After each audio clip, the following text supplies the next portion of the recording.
오늘 하나님의 말씀은 시편 50편 14절로 15절 말씀입니다.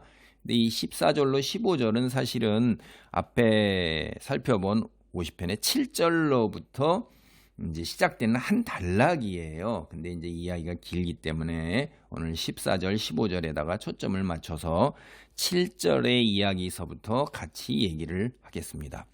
우리가 50편 7절서부터 시작하는 건 내 백성아 들을지어다 쉐마 이스라엘 이렇게 이제 해서 쉐마예요. 이게 하나님 들으라 이렇게 얘기하는 거는 이제 그 하나님의 말씀을 가르쳐 주기 위해서 신명기에서 쉐마를 얘기했죠. 그래서 이걸 이스라엘 백성들이 매일 아침마다 자녀들에게 같이 읽었잖아요. 쉐마 이렇게 하면서. 근데 여기서는 이제 아까 이 50편이 제가 앞서서 재판정에 입정하신 하나님 그리고 재판이 이루어지는 상황이라고 했어요. 그러니까 이게 이제 증언이에요. 이게 내가 하나님 말씀대로 살지 못한 것, 하나님 말씀을 어긴 사람을 이제 그 죄를 갖다가 들추어낸 게 비난과 정죄 이게 이제 책망하는 이야기죠. 언제 내가 너희들한테 내가 너희 집에서 숫소나 순염소 뭐 이런 거 가져와서 내게 드리라고 그랬느냐. 내가 수소 고기 먹고 염소 피 마시겠느냐. 온갖 게 다 내 건데 내가 언제 재물 때문에 너를 책망한 일이 있느냐. 그렇지, 책망하지 않다는 거예요. 근데 지금 책망한다는 거죠. 그 얘기는 재물 때문에 책망하는 게 아니라 다른 것 때문에 책망한다는 이야기잖아요. 그래, 그게 뭐냐. 왜 너희가 이렇게 하나님 말씀에서 재물을 갖다가 하나님이 이렇게 내가 번제를 드리고 이렇게 하라고 그렇게 했느냐 하는 이야기, 그거는 14절로부터 15절입니다. 감사로 하나님께 제사를 드리며 지존하신 이에게 내 소원을 갚으며 환난 날에 나를 부르라. 내가 너를 건지리니 내가 나를 영화롭게 하리로다. 이 얘기는 무슨 얘기냐면 앞에서 이게 보면 재물 때문에 책망하지 않았는데 번제 드린단 말이에요. 그때 재물을 가져와요. 근데 그들에게 감사가 없는 거죠. 감사로 제사를 드리지 않은 거예요. 그리고 그들이 하나님에게 헛맹세를 한 거예요. 서원을 갚지 않았던 거예요. 서원을 하면서 어쩌고 저쩌고 하면서 쓱 형통하게 되고 서원대로 이루어지고 그러면 하나님께 얘기한 거 쓱 입 닫고 내가 신약 표현대로 하면 하나님께 드릴 거, 부모님께 드릴 거 하나님께 드렸으니 땡 되었다. 이런 식으로 얘기를 하잖아요. 뭐를 이렇게 하면 이렇게 되었으니 그것으로 대신 속된 말로 퉁친다 이 말이에요. 제가 아까 땡 했다고 그랬잖아요. 퉁친다는 얘기입니다. 속된 말로. 그러니까 이렇게 하는 게 이게 무슨 얘기죠?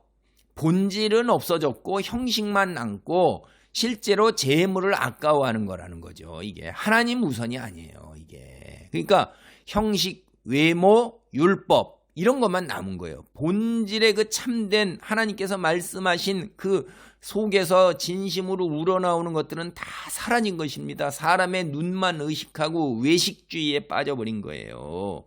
그 다음에 환난 날에 나를 부르라. 내가 너를 건지리니 내가 나를 영화롭게 하리라는 건 어려움과 시련과 고통 속에서 하나님을 먼저 생각하고 하나님께 먼저 나아가 무릎 꿇고 회개하고 참회하는 가운데 주여 도우소서 이렇게 할 때 하나님께서 구원을 이루실 때 이게 뭐냐면 하나님께 영광이 되는 거예요. 세상 사람들이 면서 살아계신 하나님이 아무개를 이렇게 인도하셨고 구원으로 인도하셨고 축복하셨고 은혜를 베푸셨고 그 고통에서 벗어나게 하셨고 이게 간증이면서 볼 때 살아계신 하나님의 손길을 누르는데 자기 자신을 의지하면서 제 인간관계, 돈, 권력, 학식, 지식, 세상적 판단, 세상 사람하고 똑같이 자기 일을 헤쳐나가니까 하나님은 도외시하는 거죠. 하나님의 역사가 없는 겁니다. 이렇게 하면 하나님의 역사에서 개입해서 들어갈 이런 그렇게 하시지 않는 분이라는 걸 아시잖아요. 기도할 때 하나님께서 역사하신다 이 말이에요.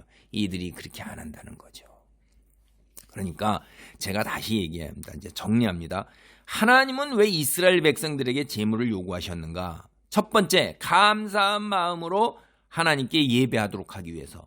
두 번째, 주님께 서운한 바를 이루게 하기 위해서. 세 번째, 환난 날에 그들이 기도할 때 그들을 돕기 위해서. 그래서 이렇게 하나님이 와서 하나님께 나와 예배, 제물을 드려라 하는 거예요.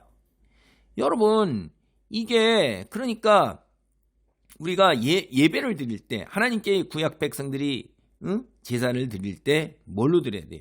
감사로 드려야 되는 거예요. 감사로. 형식이 아니에요. 외면이 아니에요. 이 감사제와 서원제가 율법에 정해져 있는 것은 하나님께서 율법에 딱 정해놓은 게 아니에요. 반드시 누구나 다 당연히 드려야 되는 게 아니에요. 예배자가 자원해서 드리는 거예요. 헌신적으로 깊은 마음 속에서 감사하는 마음에서 우러나와서 드리는 거예요. 자, 보세요. 사람이 부르짖어요. 그럼 하나님이 구원을 하셔요. 사람이 하나님을 영화롭게 하는 거예요. 이게 공식이 오늘 본문에 보면 그렇게 되는 겁니다. 그러니까 우리는 부르짖어야 되는 거예요. 그리고 하나님께 감사하게 표현을 해야 되는 거예요. 제물이라는 게 뭐예요? 하나님이 제물을 먹습니까? 연기로 태워서 드리면 먹습니까? 숫소에 염소에 여기 본편에면 피를 마십니까? 아니에요. 창조주 대신 하나님의 은혜를 입은 사람이 그 은혜에 대하여 감사를 표현하는 도구가 뭐예요? 그게 제물을 드리는 거예요. 그것은 나는 하나님 전적으로 하나님만을 의지하며 사는 연약한 존재입니다. 피조물입니다. 이걸 고백하는 행위, 겉으로 드러나는 행위가 제물을 하나님께 드린다 이거예요. 그러니까 제물이라는 것은 예배자가 주님께 서원하고 약속한 것을 실제로 실천하는 수단이 되는 거란 말이에요. 그것이 없으면 그게 드러나지가 않잖아요. 그러니까 제물이라는 것은 우리가 나아갈 때 하나님께 겸손히 나아가는데 그게 특권이에요. 피조물 된 자리의 위치를 깨닫고 하나님께 나아가 예배할 수 있는 놀라운 특권과 은혜를 그거를 우리가 누리는 거예요. 이게 제물 드리는 게 엄청난 특권이고 은혜를 누리는 건데 이게 이제 이 속에 뭐 아이고 아까워 그 다음에 사람들 눈치 봐가지고 외면적으로 내가 그래도 이렇게 믿음이 있지 나는 이렇게 하는 사람이야 하나님 말씀에 순종하는 사람이 이걸 겉으로 드러내기 위해서 이렇게 포장하는 거 이런 건 하나님이 진짜 영화롭게 되고 그러는 게 아니라 자기가 자기의 위신을 세우고 신앙을 내세우고 이런 거잖아요.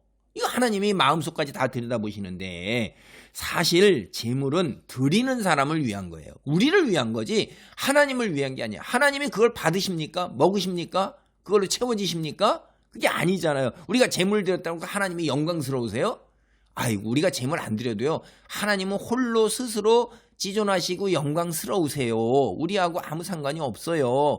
내 하나가 하나님께 예배하지 않는다고 해서 하나님의 영광이 가려집니까? 내가 타락했다고 해서 하나님의 영광이 가려져요? 그거 아니거든요.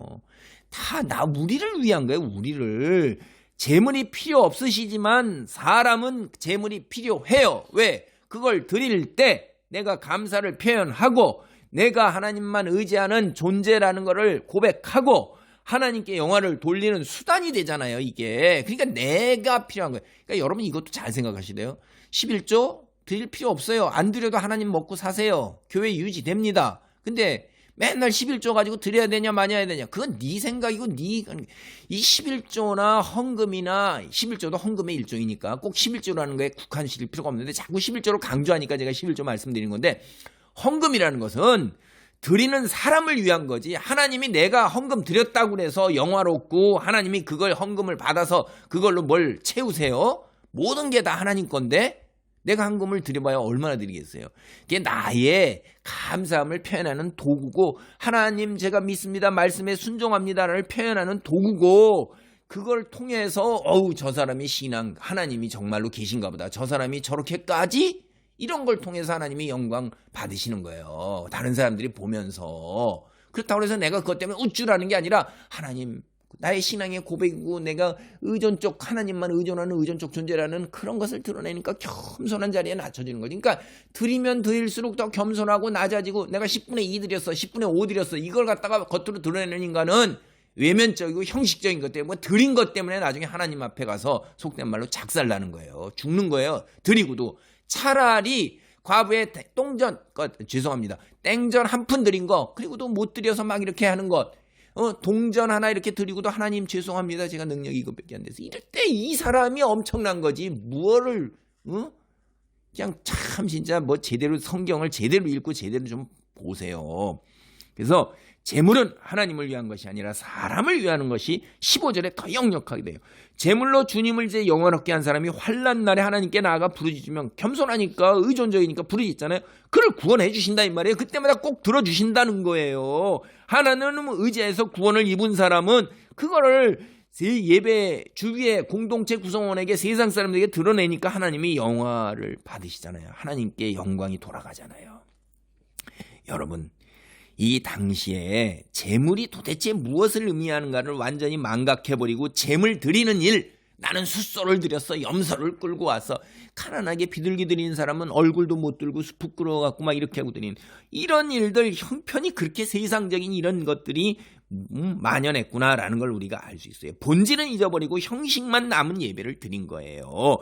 부적처럼 생각한 거예요. 재물을. 내가 재물을 드리면 하나님께 정성을 드리고 하나님 말씀에 이렇게 따라서 이렇게 형식적으로라도 드리면 내 모든 일이 형통하게 되고 이루어질 거야. 이런 거예요. 오늘날 그렇게 생각 안 하세요? 11조 드리고 헌금 드리고 주일 예배 드렸으니 내가 이 만큼 했으니 하나님 내가 형통하게 하실 거야.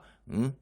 이렇게 생각하면 재물 드림으로 하나님께 순종하는 게 못다 끝났다 이렇게 생각하면 이거 망하는 거죠. 재물 드리어서 율법의 요구사항을 모두 충족시켰다고 생각하는데 하나님께서는 깊은 마음을 보시잖아요. 재물은 하나님을 위한 게 아니라 예배자 너, 사람 드리는 사람 너를 위한 것이라는 선언이에요. 재물은 절대로 이렇게 나의 모든 문제를 해결해주는 일종의 부적과 같은 그런 용도로 사용될 수 없다는 게 이게 오늘 선언인 것입니다. 하나님, 사람이 그분께 드릴 수 있는 그 어떤 재물보다도 하나님이 크신 분이에요. 다 소유하고 계신 분이잖아요. 재물이 하나님을 기쁘게 한다 그거 아니에요. 드린 일을 기쁘게 하는 것은 깊은 마음, 자발적인 마음, 인격적 교제 속에서 나의 자발적인 순종과 동기 이거예요. 하나님이 원하시는 거는 순종인 것입니다. 깊은 마음에서 재물이 아닌 순종이다. 율법 말씀에 따른 형식적인 것이 아니다라는 것을 기억하시기 바랍니다. 하나님 감사합니다. 순종이 제사보다 낫다는 말씀을 다시 한번 여기서도 기억하게 됩니다. 사무엘이 일찍 얘기했던 것, 아버지 하나님이여 뒤에 가서도 다 신약 시대에서도 예수님께서 말씀하십니다. 정말로 우리의 참된 내 깊은 인격 속에서 우러나오는 하나님에 대한 아버지 하나님이여 경애와 존경과 충성과 헌신이 중요한 것을 봅니다. 재물은 그러한 표시로 도구로 드러나고 실천되는 도구로 외적인 표현으로 드러나는 것임을 깨닫습니다. 아버지 무엇이 우선이고 본질인지를 깨닫게 하시고 하나님 안에서 정말로 승리하는 믿음의 삶의 자리를 차지하도록 축복하옵소서. 예수님의 이름으로 기도하옵나이다. 아멘.